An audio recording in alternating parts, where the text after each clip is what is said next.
係咁網友嗱，呢條片就講呢一個係呢個中國最有錢嘅人嚇，呢個排行榜。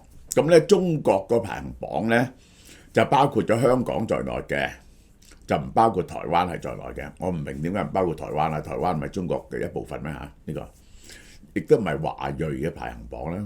華裔嘅排行榜咧就多咗新加坡啊、泰國啊、馬來西亞嗰啲人咯，呢個係嚇。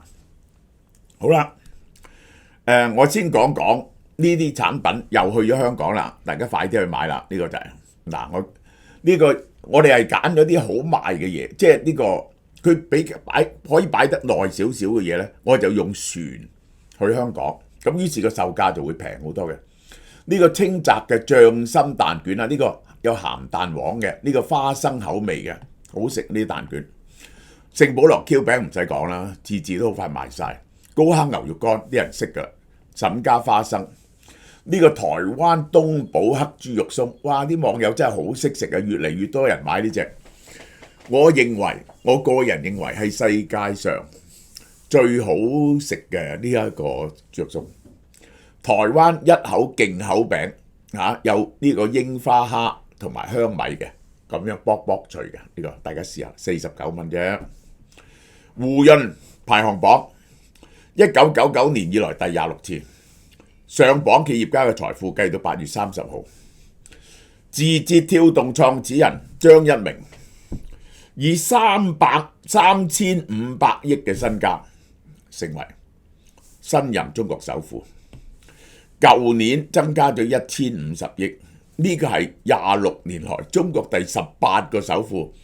中國啲首富咧就唔係學香港啲首富咁啊，中國啲首富咧走馬燈咁樣換嘅嚇。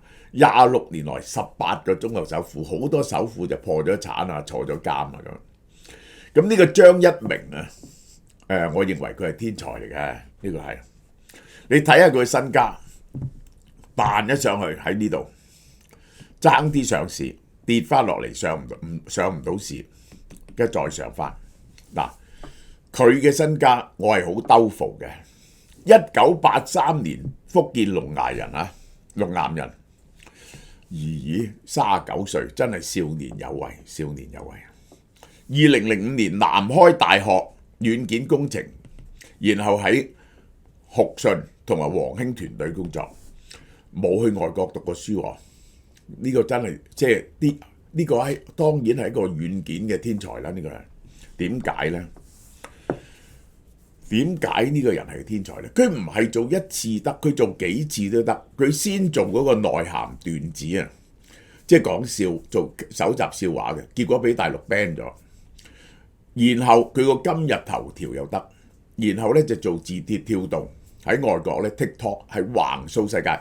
即係你話你叻咧，唔係關埋門喺中國做皇帝，而係你去外國都打贏人啊！當然啦，短視頻咧唔係佢發明嘅，係美國人發明。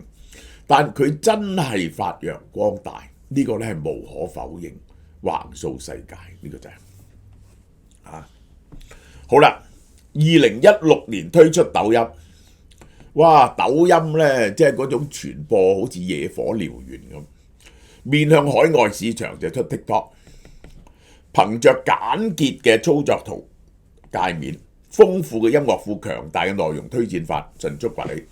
嗱，呢個贏嘅關鍵咧，最緊要咧就佢不停俾你嘢你睇，你睇嗰啲視頻好短，你睇完咧就有下一條，睇完有下一條咧，咁就 keep 住你有興趣掃落去。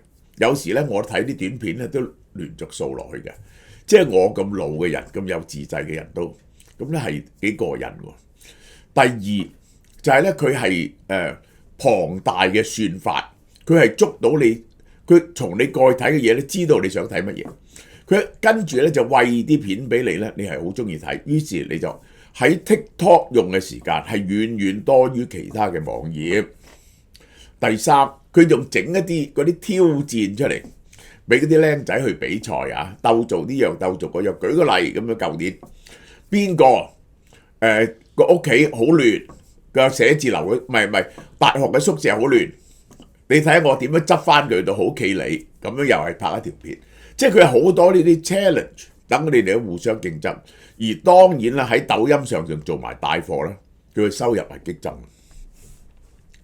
字節跳動嘅產品同服務已覆蓋150個國家同地區，75個元語區，40幾個國家同地區係喺應用商品嘅前列啊！呢個係即係咧 TikTok 係威脅到呢一個 Facebook 嘅。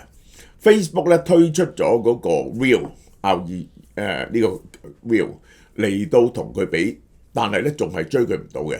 呢一個 YouTube 嘅有呢個短片啊 ，YouTube Short 啊，據2023年12月抖音一個月嘅活躍用戶7.6億 ，TikTok 15億，兩個加埋20幾億，係全球最大嘅短視頻平台。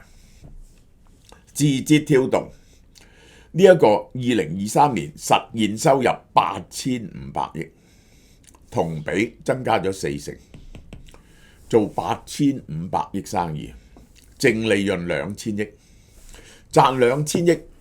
咁佢照計咧，呢隻嘢咧已經冇可能快速增加噶啦，去到呢度已經冇得快速增加，因為喺中國佢最大兩個市場，中國同美國咧都去到飽和嘅境界，咁所以呢隻嘢咧就係值幾千億嘅，即係幾千億美金啊！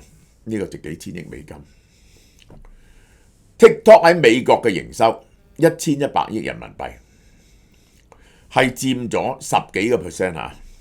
有1.7億美國人使用呢個平台，呢個係第2大嘅市場。而家佢好可能，即係佢嘅估值呢，我覺得咧係好可能咧就受影響，就因為美國市場咧，佢一係就要賣咗佢出去，一係就停播。佢而家咧同美國政府打官司，我唔覺得佢打得贏嘅。而美國咁做咗之後咧，我恐怕日本啊呢個歐洲嗰啲地方係會跟隨嘅，呢個係會跟隨嘅。字節跳動連續4年係全球獨角獸榜首，最新估值1.56萬億人民幣，2000億美金，較2020嘅5600億美金增長多180%。嗱，我再睇睇呢條數，佢呢一個如果佢係呢一個2000億1500幾億美金嚇，佢冇咗呢一個美國市場咧，歐洲市場。佢唔係一個 fast growing 嘅嘢嚟嘅，咁佢咧應該跌落去1200至1300億美金。SpaceX 自從個筷子夾翻之後咧 ，SpaceX 係超過2000億美金嘅，所以世界第一係2000億嘅。OpenAI 最新嗰次融資咧係1700億美金嘅，所以而家世界第一就係 SpaceX， 世界第二就 OpenAI， 第三先係字節跳動。螞蟻咧5700億都冇嘅，其實螞蟻係跌咗落去嘅。舒煙咧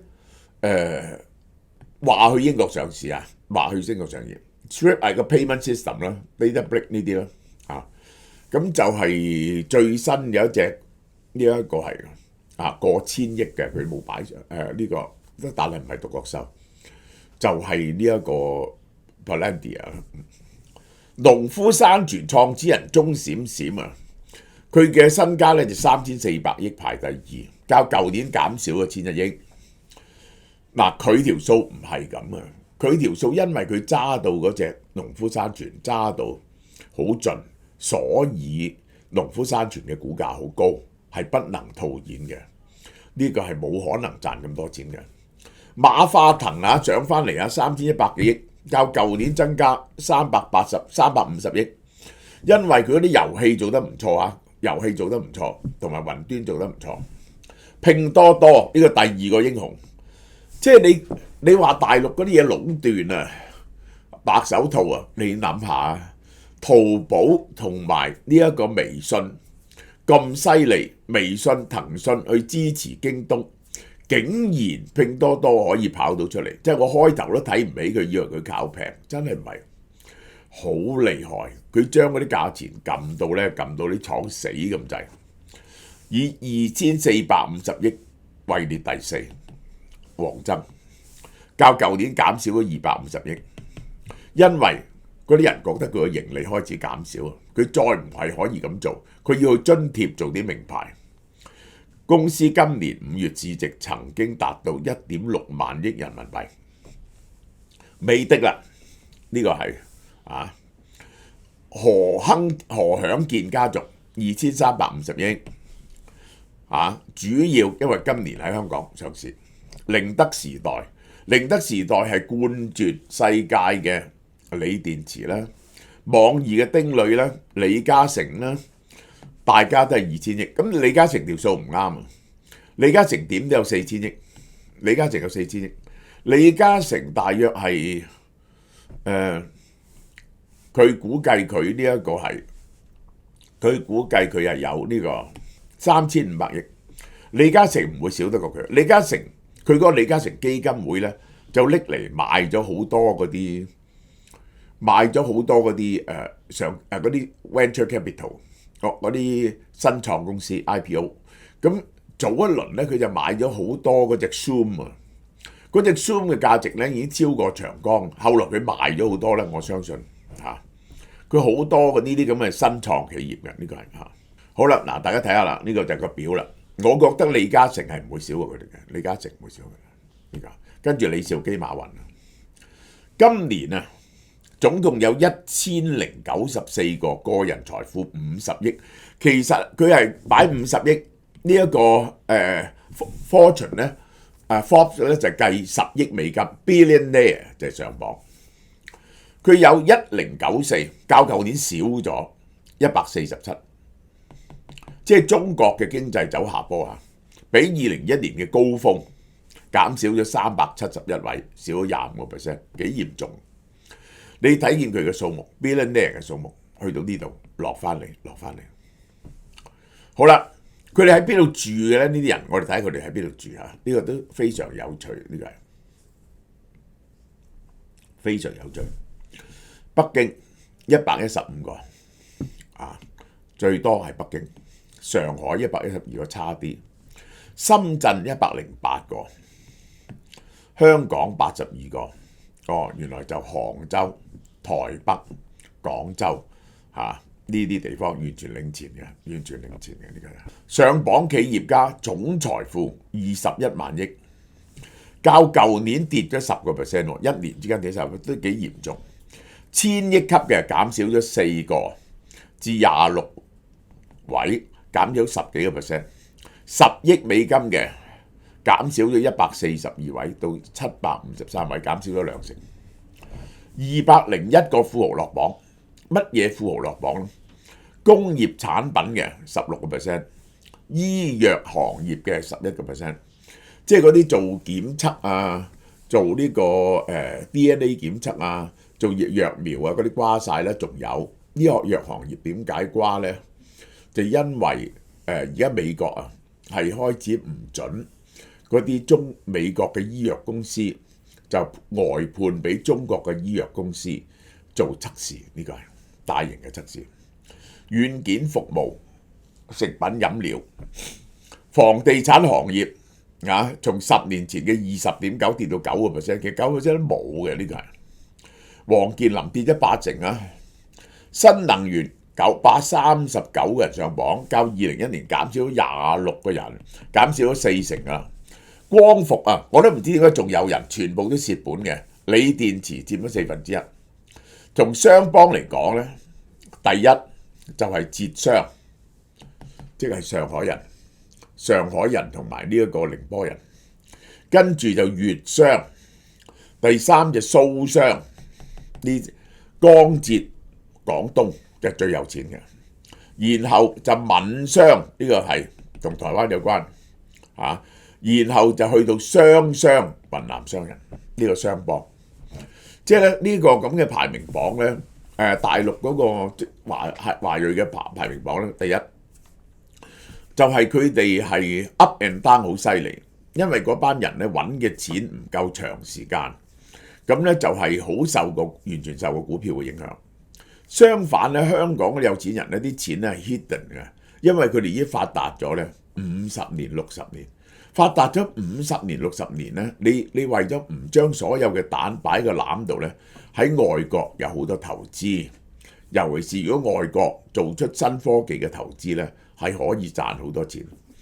而香港亦都係嗰啲有錢人咧，就係全世界咧都有物業有生意。所以香港嘅有錢人個實際上可以動用嘅資金咧，係遠遠比大陸人多嘅。而大陸最近呢個經濟風潮咧，係會令到更多人嘅資金下跌。其中另一點咧，就係大陸嗰啲民營企業咧，就係冇信心再擴張佢哋嘅生意，盡量諗辦法調啲錢走。呢個都會令到佢哋嗰個排名榜咧跌嘅。好嘛？呢段講到呢度。OK。